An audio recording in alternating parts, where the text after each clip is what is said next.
Hello viewers जय जगन्नाथ मु विश्वरंजन आपन को मो यूट्यूब चैनल को स्वागत जनाउछि। आज ट्रैवल ब्लॉग रे बुलिबा पई जिबा गोपालपुर बंदर 1987 मसिया ओडिशा सरकार द्वारा गोपालपुर बंदर प्रतिष्ठा करा जायतिला। पारादीप बंदर परे ओडिशा सरकार अधीन रे गोपालपुर बंदर थिला जहा कि एबे अदानी हाथ को चली जायछि। फाइनली आमे आसी गोपालपुर बंदर मेन गेट सामने रे पहुंची गले। चलंतु एबे भीतर को जिबा। एपटरे गोपालपुर एडमिनिस्ट्रेटिव ऑफिस रही जो स्टाफ माने पोर्ट भितर काम करुछंती सेमान को नेबा आनिबा करिबा पई ए बस गुडी रही।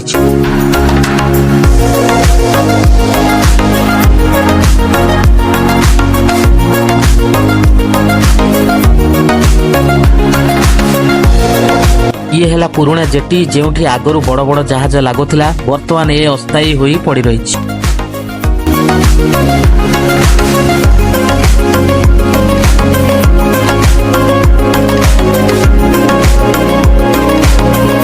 गोपालपुर बंदर बीच एरिया पाखरे जो बालीगदा देखुचंदी से बालीगदारू पायरोक्सिन गार्नेट मिनरल्स बाहर करा जाई विदेश को एक्सपोर्ट करा जाउछि।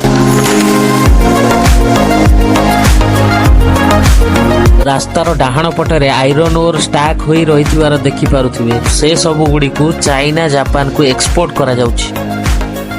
ए छोटो जहाजर कामटी हैला बड़ जहाज को आंकरेज रु आनी जेटी पॉइंट रे पहुंच जाइबा। ये होची गोपालपुर पोर्ट नूतन जेटी जेउ जगह रे बड़ बड़ जहाज आसी लागंती ताकू जेटी पॉइंट बोली कहा जाए। गोपालपुर बंदर रे तीनोटी जहाज एका संगरे लागिबार व्यवस्था रहिछि।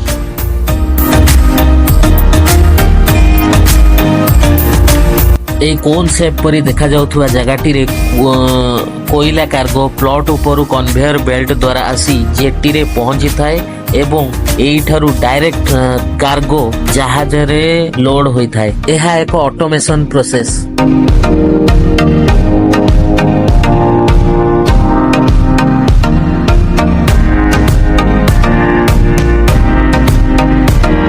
जेटी पाखरे बड़ बड़ एचएमसी मेसिन देखि पारुथिबे। सामना रे बकेट ओहलिला परी रहिछि। एही मेसिन रो काम हैला जेटी पाखरे ट्रक द्वारा आसी पहुंचुथिबा आयरन ओर कार्गो को जहाज रे लोड दबा। एहा एक मैनुअल प्रोसेस।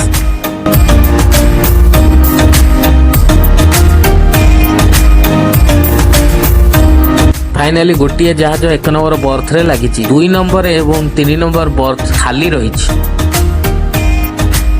वर्तमान एई जहाज रे लाइमस्टोन लोड करा जाई एक्सपोर्ट करा जाउ अछि।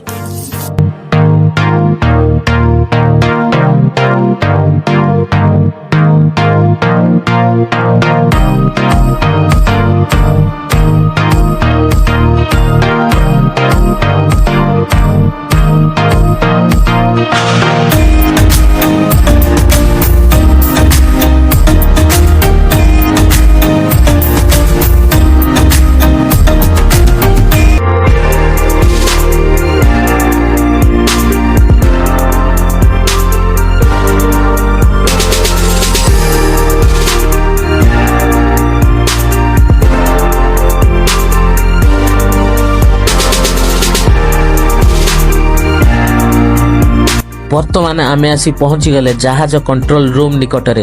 एई जगह रे कैप्टेन एते बड़ जहाज को कंट्रोल करी थांती।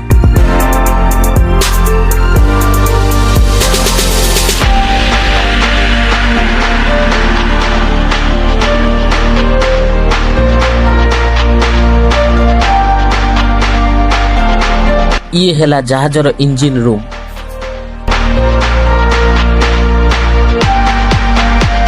याकू कहती ऑटोमेशन कन्वेयर बेल्ट। गोपालपुर बंदर एही पर्टिकुलर जगार मत्स्यजीवी मानक मेसिन चालित डंगा गुड़िक लागिबा पई स्वतंत्र व्यवस्था रही पोर्ट रे।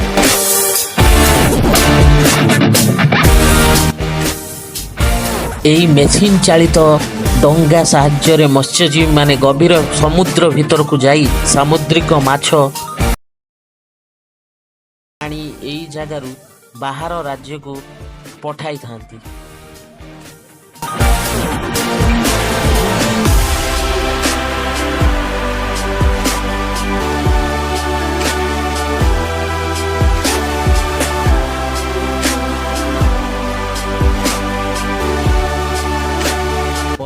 ଭିତरକୁ गला बेले जो अस्थायी जेटी को देखी बर्तमान आम से ही जेटी निकट को बुलाया आसीचे।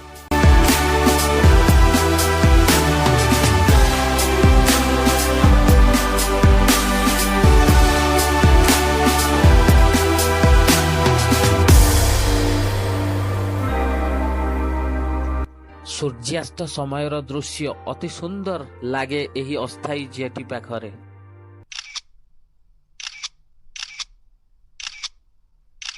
आजिर ट्रैवल ब्लॉग को एठी रखुची। सब्सक्राइब करने को जमारू भी भूलिबे नहीं।